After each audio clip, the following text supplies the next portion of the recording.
여러분 모두 한 주 동안 안녕하셨습니까?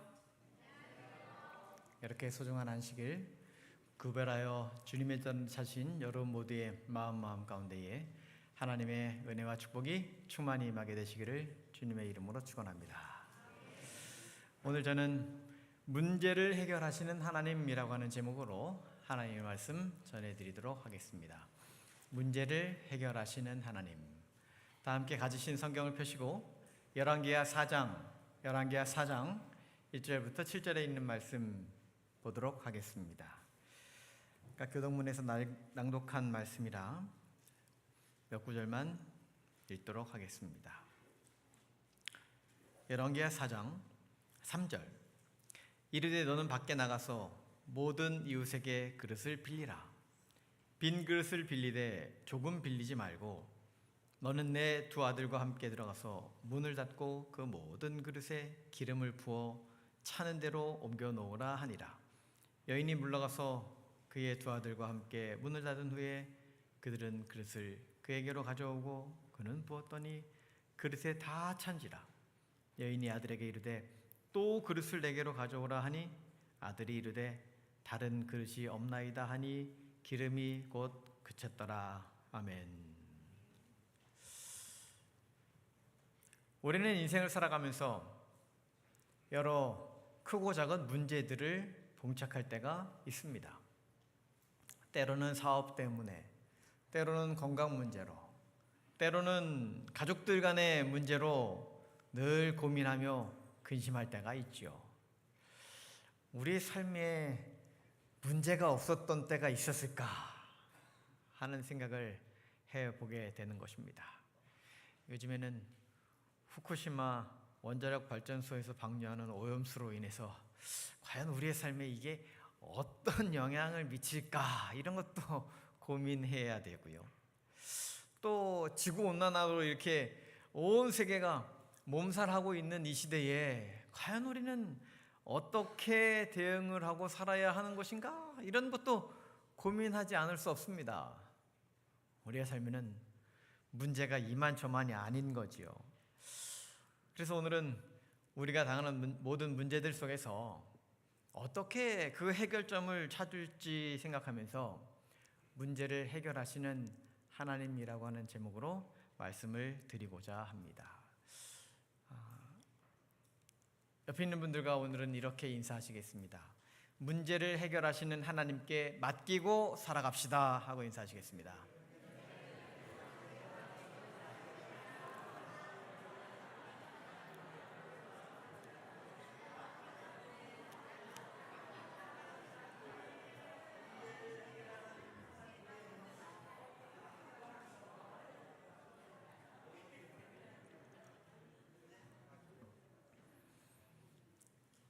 일본의 제1동포인 유태식 부회장이 세운 MK그룹이 있습니다. 그는 1960년에 형이랑 같이 택시회사를 세웠습니다. 그들의 모토는 일본 최고의 친절 택시 열태로 시작했는데 시간이 흘러 아주 성공적으로 기업이 커나갔고 지금은 택시, 정유, 은행 등의 자회사를 거느린 큰 기업이 되었습니다. 그는 책을 썼는데 제목이 돈이 아니라 생명입니다 라고 하는 책에서 자신이 만난 하나님에 대해서 설명하고 있습니다. 한 번은 55세 되었을 때에 이제 심장에 관상동맥이 이게 막혀서 수술을 할 수밖에 없는 상황이 되었습니다. 검사를 하더니 의사가 이렇게 이야기하는 것입니다. 생존 확률이 50%밖에 되지 않는데 수술을 해야지 될까요? 그때에 그는 이렇게 대답합니다. 사람의 생명을 좌우하는 분은 하나님입니다. 나를 살리든 죽이든 하나님께서 알아서 하실 테니 한번 해보십시오. 수술을 시작했습니다. 그런데 큰일 났습니다. 도중에 이 혈관과 저 혈관을 연결해야지 하고 계획을 하고 수술에 들어갔는데 그 혈관도 막혀 있는 것입니다. 그래서 도대체 더 이상 이 수술을 할 수가 없겠다라고 포기하려고 하는 순간에 어디선가 갑자기 예상치도 못했던 혈관이 발견된 것이에요. 그래서 그 혈관이랑 딱 연결을 하고 수술을 잘 성공적으로 마쳤습니다. 그리고 의사는 이야기하는 거죠. 선생님, 이거는 정말 미스테리입니다. 알 수가 없습니다. 어떻게 이렇게 됐는지 도대체 이해가 안 됩니다. 하지만 수술은 성공했습니다. 그때 그는 이렇게 대답을 했습니다. 그들이 미스테리라고 해석한 것을 나는 하나님의 도우심과 섭리라고 생각합니다. 보통 사람들이 우연이나 신비라고 치부해 버리는 것을 신앙인은 하나님의 섭리로 받아들입니다. 하나님의 존재를 인정하는 한 세상에 우연은 없습니다. 하나님의 존재를 인정하는 한 세상에 우연은 없습니다. 여러분, 이것이 신앙입니다. 우리가 하나님을 믿고 섬기는 가운데에 말로 다 표현할 수 없는 신비로운 일들이 우리 삶에 발생하는 것이지요. 그런 일을 경험할 때마다 우리는 하나님의 은혜를 깨닫고 그것에 대하여 감사하며 살아가게 되시는 모든 성도님들의 삶이 되시기를 간절히 바랍니다. 오늘 본문에서도 하나님의 말씀에 순종해서 문제를 해결하는 한 가정의 모습을 보여줍니다. 엘리사의 시대에 선지자의 제자 하나가 병들었습니다. 그런데 그것을 치료하고자 여러 치료비를 사용하다 보니까 그만 빚만 남기고 죽고 말았죠. 이제 남은 아내와 두 아들, 살아갈 방법이 막막한 것입니다. 채권자들은 이제 최후의 통첩을 하는 것이죠. 정한 날까지 빚을 갚지 않으면 두 아들을 종으로 데려가겠다. 모세의 율법에는 그런 규율이 있었습니다. 빚을 냈는데 그것을 다 못 갚으면 그 집에 종살이를 하면서 조금씩 그것을 갚아가는 거지요.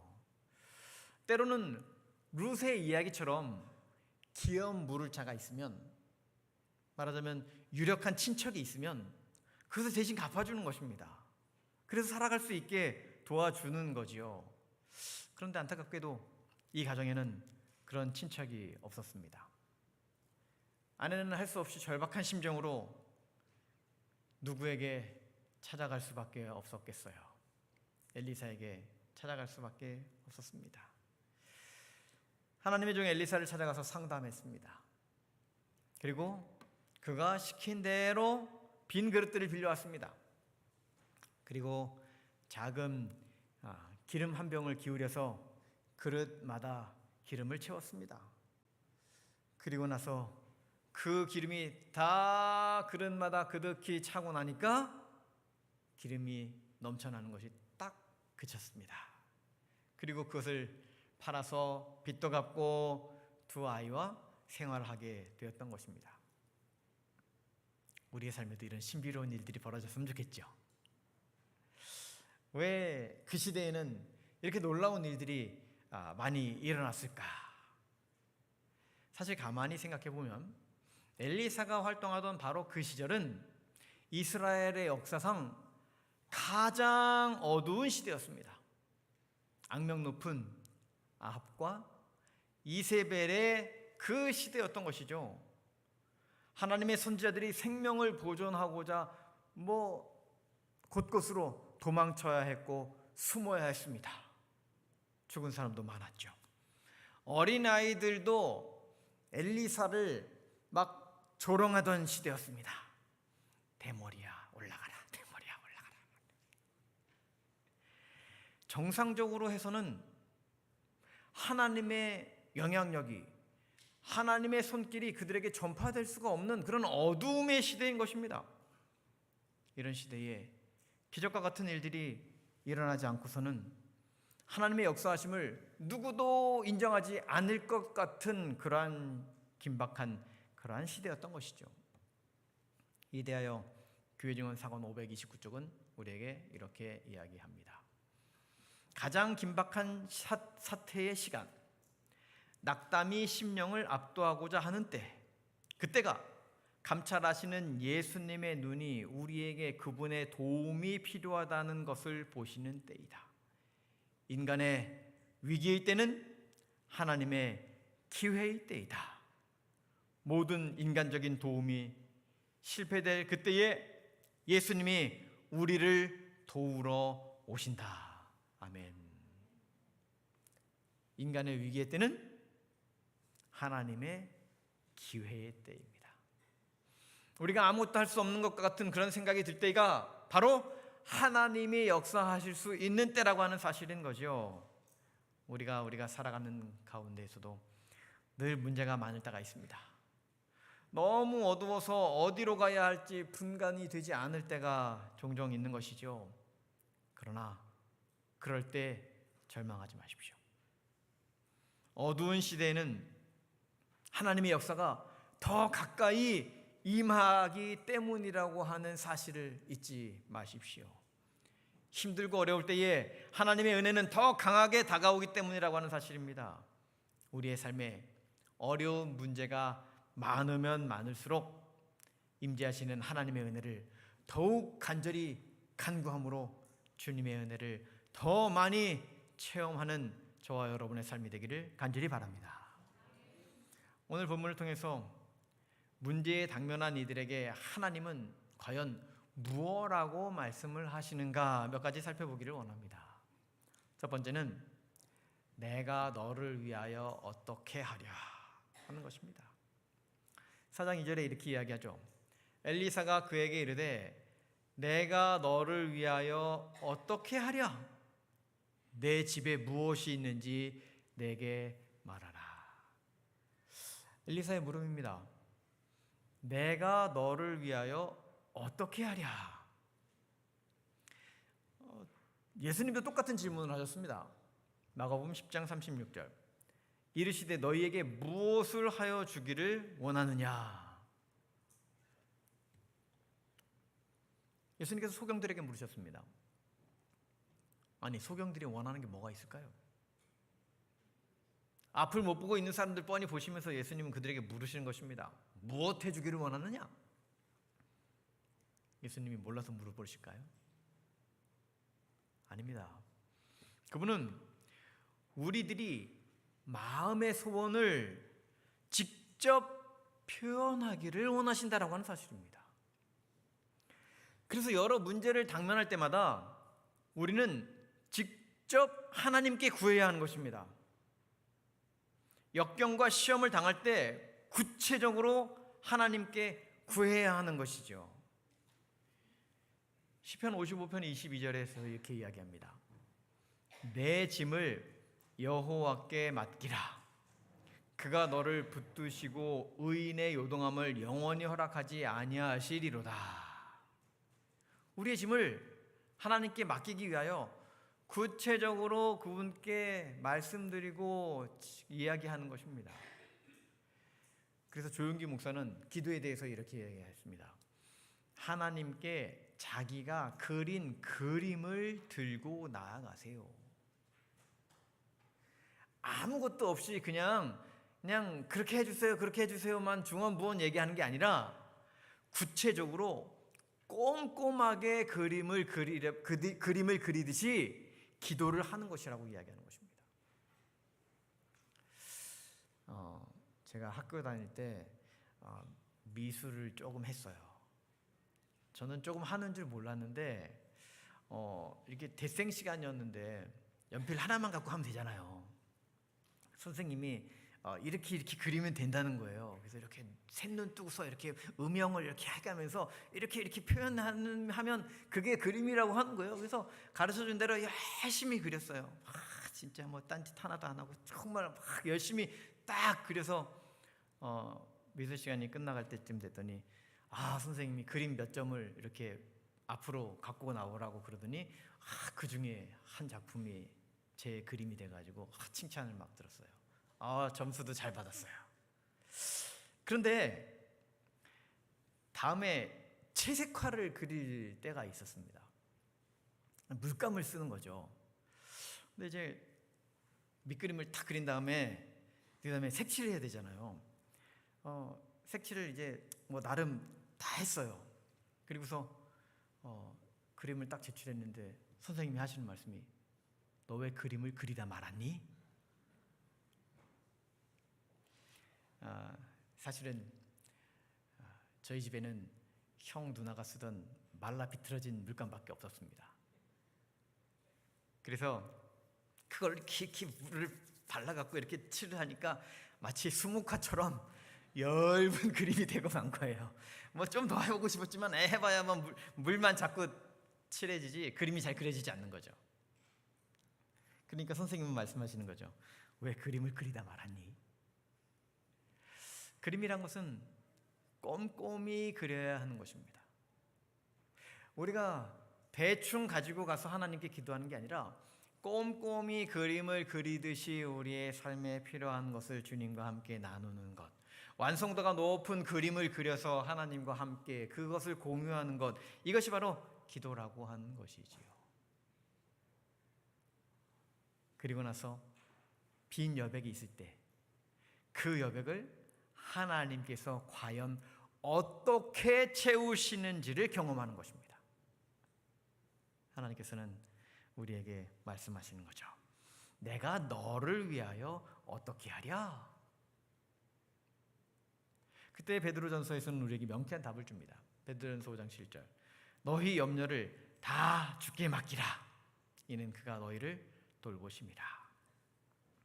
하나님의 물으심에 우리의 문제를 낱낱이 구하고 모든 염려를 그분께 맡기고 문제를 해결하시는 하나님을 만나서 우리의 삶에 평안함을 경험하게 되시는 저와 여러분이 되기를 간절히 바랍니다. 정로의 계단 122쪽입니다. 그대의 염려를 하나님께 맡기고 침착하고 기쁜 가운데 있을 것이다. 그리고 그대들이 사건들을 신중히 처리할 지혜를 얻기 위하여 기도하라. 그리함으로 손해와 재난을 면하게 하라. 좋은 결과를 내기 위하여 그대로서 할 최선을 다하라. 예수께서는 우리를 도우시겠다고 허락하셨다. 우리의 염려를 하나님께 맡기시기 바랍니다. 그리고 그 문제를 함께 풀어가기 위하여 지혜를 얻기 위하여 주님께 기도하는 것입니다. 그러면 주님께서는 우리의 손을 붙들어 주시고 우리의 발걸음을 인도해 주시고 우리의 생각을 지배해 주시고 우리의 삶에 함께 하셔서 그 모든 문제들을 해결해 나가게 해 주시겠다고 하는 귀한 약속을 우리에게 주셨습니다. 주님의 귀한 약속, 그 은혜에 감사하며 주와 함께 모든 문제들을 해결하며 한 걸음씩 성장해 나가시는 저와 여러분 되기를 간절히 바랍니다. 두 번째는 내 집에 무엇이 있는지 내게 말하라 하는 것입니다.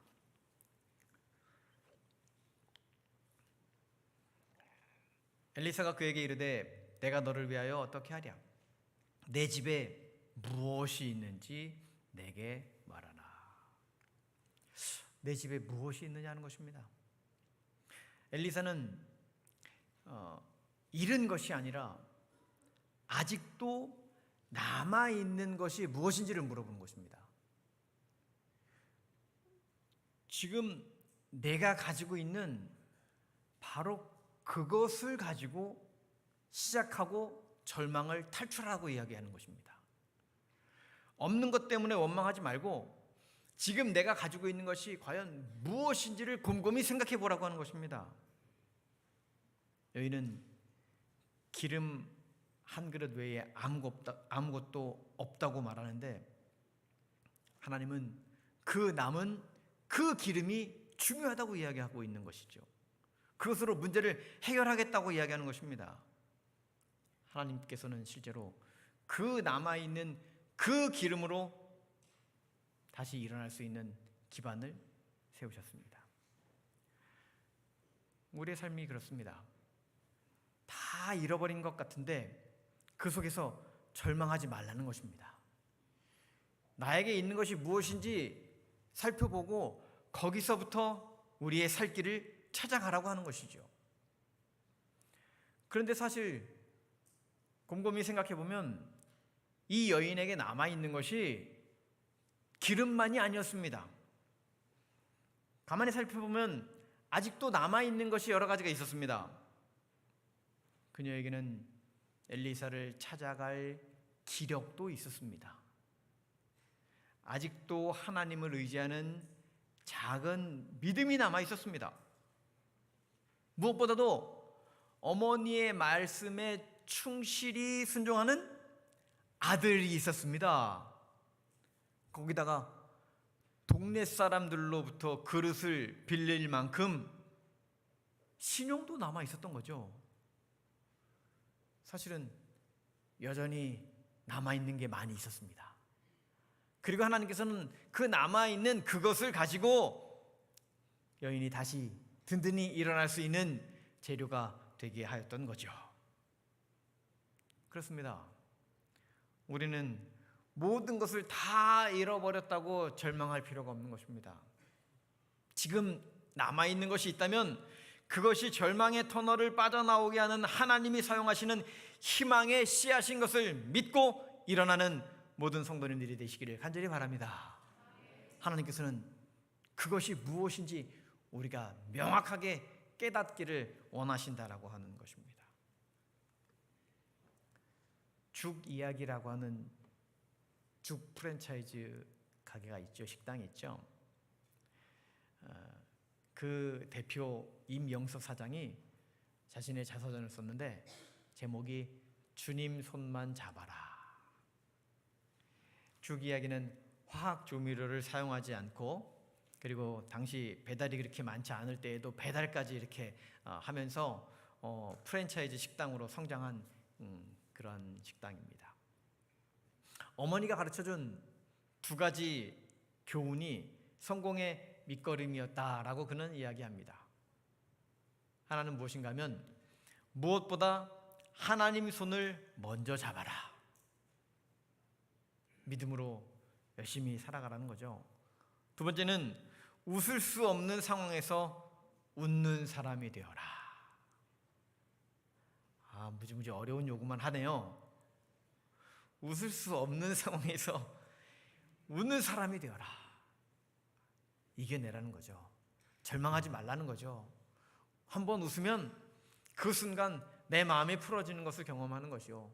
절망적이지만 한번 웃는 것을 통해서 그 모든 어려움을 이겨낼 수 있는 힘이 생겨나는 것이죠. 그도 사업을 하면서 몇 번이나 망했습니다. 자살 직전까지 가는 상황이 여러 번 있었지만 어머니의 교훈을 다시 기억하고 다시 일어섰습니다. 무엇보다도 하나님 손을 먼저 잡아라. 웃을 수 없는 상황에서 웃는 사람이 되어라. 그렇습니다.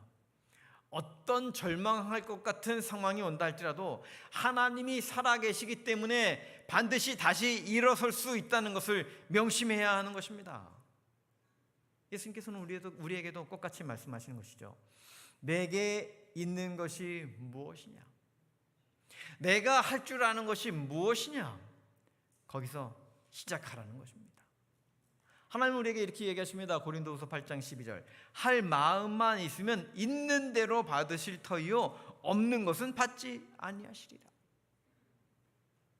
없는 것을 만들어내라고 하시지 않으시는 거죠. 있는 것 중에서 선택하여 그것으로 무언가 하라고 말씀하시는 것입니다. 우리에게 있는 것, 우리가 할 수 있는 것, 우리가 할 줄 아는 것, 우리가 드릴 수 있는 것, 그것을 통하여 하나님께서 우리의 삶에 역사하시고, 그것을 통하여 하나님께서 우리에게 은혜를 베푸시고, 그것을 통하여 우리가 삶을 살아갈 수 있게 만드시는 은혜의 하나님과 함께 동행하면서 우리의 삶의 문제들을 해결해 나가시는 저와 여러분의 삶이 되기를 간절히 바랍니다. 어린아이의 작은 도시락, 보리떡 5개와 물고기 2마리, 그것으로 5,000명을 먹이고 12황지를 남겼습니다. 노아에게 준비된 그 방주는 온 가족이 홍수에서 살아남을 수 있는 그러한 깃들이 되었습니다. 아브라함에게는 조건 없는 순종하는 믿음이 있었습니다. 그것으로 그는 온 민족을 이루게 되었고 축복의 근원이 되었습니다. 베드로와 요한에게는 은과 금은 없었지만 그 속에 예수님이 있어서 안진뱅이를 일으킬 수 있는 놀라운 기적을 경험하게 되었던 것입니다. 사르밧 과부에게는 통에 가루와 기름이 있었기 때문에 흉년에서도 먹을 것이 없어도 줄이지 않는 그러한 축복을 경험하게 되었습니다. 다윗은 늘 회개할 줄 아는 그러한 기도의 사람이어서 결국 그는 메시아의 조상이 되었습니다. 보잘것없는 것으로 보였지만, 그들이 절망할 수도 있는 상황이었지만, 그러나 그들이 가지고 있는 그 작은 것을 하나님께 드렸고, 그 작은 것을 통하여 하나님께 영광을 돌렸고, 그 작은 것을 붙잡고 힘차게 일어났을 때에 그들은 놀라운 일을 경험하게 되었다는 사실입니다. 여러분, 우리에게는 과연 무엇이 있습니까? 우리에게도 기도가 있든지, 믿음이 있든지, 봉사할 수 있는 마음이 있든지, 건강이 있든지, 열심이 있든지, 성령의 능력이 있든지, 무엇이든지 내 손에 있는 것을 가지고 힘차게 일어나게 되시는 저와 여러분의 삶이 되기를 간절히 바랍니다. 내 손에 있는 것을 가지고 하나님을 위하여 열심히 일하게 되시는 저와 여러분이 되기를 간절히 바랍니다. 그러할 때에 하나님은 나와 함께 하시고, 나에게 능력을 더하시고, 나에게 힘을 더하셔서 그 모든 어려움을 극복하게 하시고, 하나님과 함께 하늘까지 달려갈 수 있는 믿음의 백성이 되게 하신다는 사실을 잊지 말고 하나님과 함께 전진해 나가는 저와 여러분의 삶이 되기를 간절히 바랍니다. 닉 부이치치는 태어날 때부터 두 팔이 없이, 다리도 없이 아주 불쌍한 모습으로 태어났습니다. 그것 때문에 비가 나요 한때 자살까지 생각했습니다. 그러던 어느 날 학교의 경비 아저씨가 그를 한 모임에 초대하게 된 것입니다.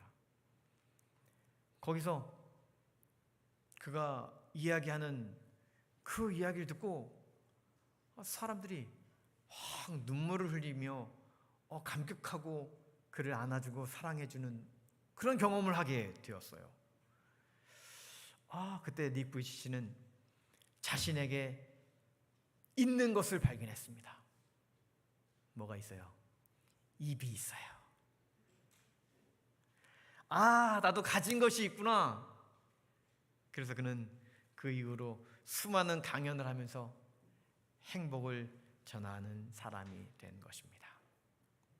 그는 말합니다. 우리는 매일 매순간 선택할 수 있어요. 가질 수 없는 것에 화를 낼 것인지, 가지고 있는 것에 고마워할 것인지.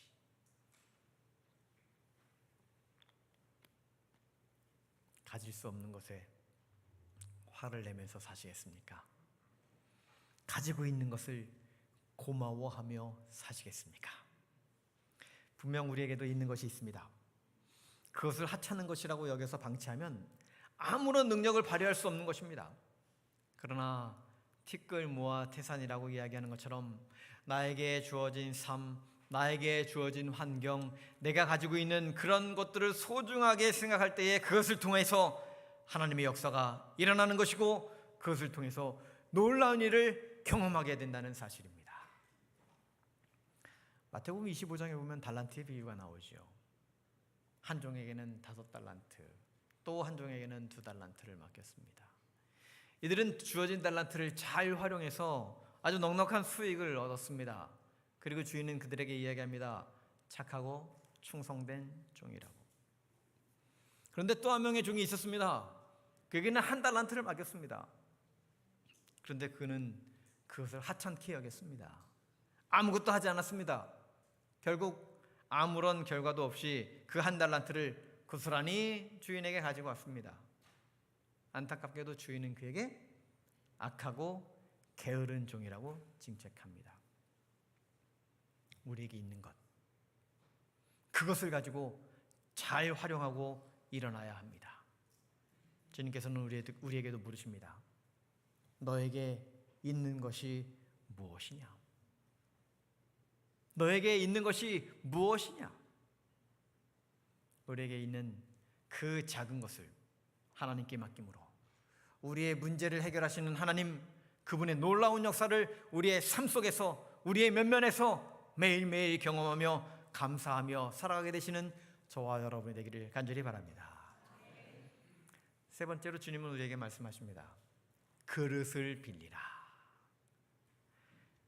3절, 이르되 너는 밖에 나가서 모든 이웃에게 그릇을 빌리라. 빈 그릇을 빌리되 조금 빌리지 말라. 엘리사는 기름을 채워주는데 하늘에서 기름이 뚝 떨어지게 하지 않았습니다. 여인이 그릇을 빌려서 준비한 만큼 채워지게 하였습니다. 하나님의 능력은 무한하십니다. 기름을 한없이 부어주실 수도 있었습니다. 하지만 하나님은 여인이 준비한 그릇만큼만 채워주셨습니다.